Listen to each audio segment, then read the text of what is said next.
Kami dari kelompok 2 ingin mempresentasikan hasil kerja kelompok kami yang berjudul konsep proses pengolahan data. Sebelum itu, kami akan memperkenalkan diri terlebih dahulu. Saya Hendra Pauli selaku moderator. Saya Indra Putra. Saya Muhammad Fadil. Saya Muhammad Fadil. Saya Zulfan Kurnia.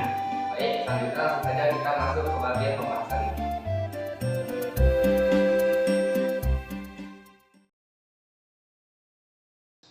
Baik, untuk poin pertama ada pengertian.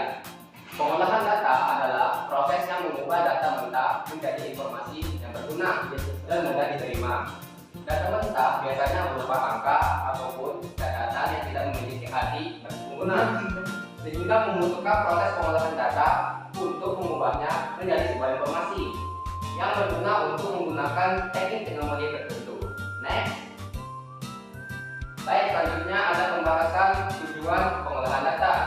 Yang pertama ada poin mengubah data menjadi informasi. Tujuan utama dari pengolahan data adalah untuk mengubah data mentah menjadi sebuah informasi yang lebih berguna untuk pengguna. Data mentah yang telah dikumpulkan tidak akan berguna jika tidak diolah terlebih dahulu. Data-data tersebut hanya akan menjadi angka-angka ataupun data yang tidak memiliki arti dan tidak diolah. Next. Baik, selanjutnya ada kedua, mempermudah pengambilan keputusan. Data mentah yang telah diolah menjadi informasi lebih berguna, dapat membantu mempermudah pengambilan keputusan bagi pengguna. Dan yang ketiga ada menyediakan data yang akurat dan lebih tervalid untuk dapat diterima oleh pengguna. Melalui proses pengolahan data, seluruh data mentah yang sudah dikumpulkan akan diolah dan disaring untuk memastikan bahwa data tersebut yang disediakan adalah data yang akurat dan valid. Next. Selanjutnya ada 4, mengurangi biaya dan waktu yang akan dipaparkan dan dijelaskan oleh rekan saya.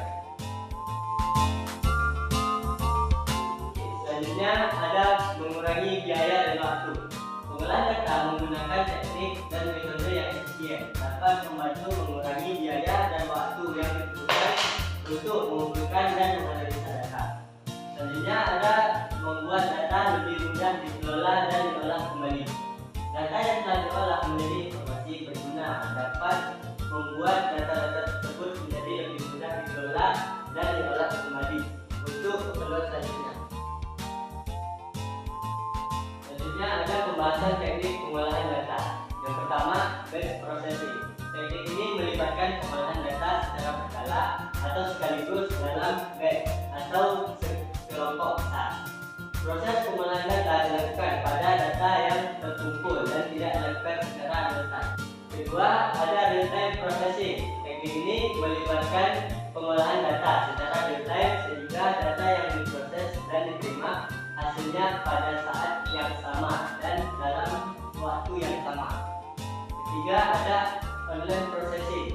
Teknik ini melibatkan pengolahan data secara terus-menerus saat data masuk dan memproses setiap data individu secara terpisah. 4, ada multi-processing. Teknik ini melibatkan pengolahan data oleh beberapa prosesor atau mesin pada saat yang sama, membagi tugas pemrosesan data menjadi beberapa bagian dan mengelola setiap bagian dengan prosesor yang berbeda. Kelima, ada time sharing. Teknik ini melibatkan pengolahan data dengan mengalokasikan sumber daya komputer dan data dalam suatu waktu ke beberapa pengguna secara bersamaan. Pembahasan metode pengolahan data manual akan dilanjutkan oleh teman saya. Selanjutnya ada metode pengolahan data. Pertama ada pengolahan data manual. Pengolahan data manual ditangani secara manual seluruh proses pengumpulan data, pemfilteran, penyampiran, perhitungan serta operasi logisnya semuanya dilakukan dengan campur tangan manusia dan tanpa menggunakan perangkat elektronik atau perangkat lunak otomatis lainnya. Yang kedua ada pengolahan data mekanis. Di dalam metode ini data diproses secara mekanis melalui penggunaan perangkat dan mesin. Ini dapat mencakup perangkat sederhana seperti kalkulator, mesin ink, mesin cetak, dan lain-lain. Dengan kata lain, metode ini dapat digunakan untuk operasi pengolahan data yang sederhana. Selanjutnya, yang ketiga ada pengolahan data elektronik. Dalam metode ini, data diproses dengan teknologi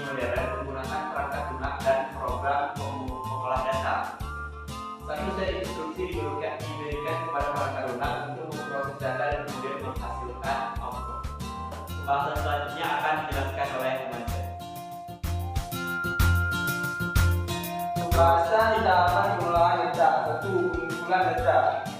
Pengumpulan data pada tahap ini, data yang relevan dari berbagai sumber akan diproses ataupun diolah. Data ini bisa dikumpulkan dalam format yang berbeda seperti teks, gambar, audio, atau video. Next, slide-nya.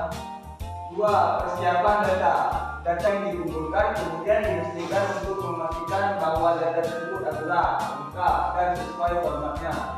Dalam tahap ini, penghapusan data, duplikat, atau data yang tidak relevan diperlukan supaya data yang diperoleh memiliki kualitas yang tinggi untuk kemudian diproses. 3. Input data. Data yang sudah disiapkan kemudian dimasukkan ke dalam sistem atau tools untuk diproses. Sistem atau tools tersebut dapat berupa software, database, atau spreadsheet tergantung pada jenis datanya. 4. Pemrosesan data. Ini akan dijelaskan oleh anggota kelompok kami. Sebenarnya ada 4 pemrosesan data. Pengolahan data pada tahap ini bisa beragam secara berbentuk dengan sumber datanya. Pada tahap ini, data diolah menggunakan beberapa metode, misalkan dengan algoritma, machine learning, dan AI, dengan tujuan mendapatkan output yang sesuai. Kemudian ada 5 output data. Output data dari pengolahan data dijadikan dalam format yang dapat dengan mudah dipahami oleh audit yang individu. Output ini bisa berupa laporan, presentasi, dashboard, atau visualisasi yang memberikan wawasan dan mendukung pengambilan keputusan. Baik, berikutnya ada 6 storage. Pada tahap akhir dalam pengolahan data ada penyimpanan data, di mana data yang telah diproses disimpan untuk menggunakan di masa mendatang. Jika suatu data disimpan dengan baik, akan sangat mudah bagi pengguna untuk mengaksesnya. Jadi kesimpulannya adalah dengan adanya pengolahan data menjadikan pekerjaan seseorang menjadi lebih mudah, efisien, dan hemat waktu. Karena jika semua data sudah diolah ataupun diproses dengan menggunakan beberapa elemen seperti teknik dan metode yang digunakan, maka akan dijadikan informasi yang berguna bermanfaat bagi seseorang. Baik, sekian dari presentasi kami. Mungkin hanya ini dapat kami sampaikan. Lebih dari kurang, kami mohon maaf. Terima kasih. Wassalamualaikum warahmatullahi wabarakatuh.